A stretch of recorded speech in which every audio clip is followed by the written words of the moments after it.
आप सभी लोगों का धन्यवाद इस स्वागत की मधुर प्रस्तुति के पश्चात मैं इस कार्यक्रम को आगे बढ़ाते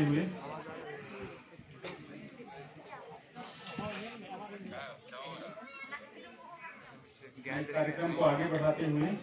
हम सभी लोग जो फागुन जो मंथली न्यूज पेपर है उनके प्रथम जो संपादक रही हैं स्वर्गीय मालती मुर्मू जी, उनके लिए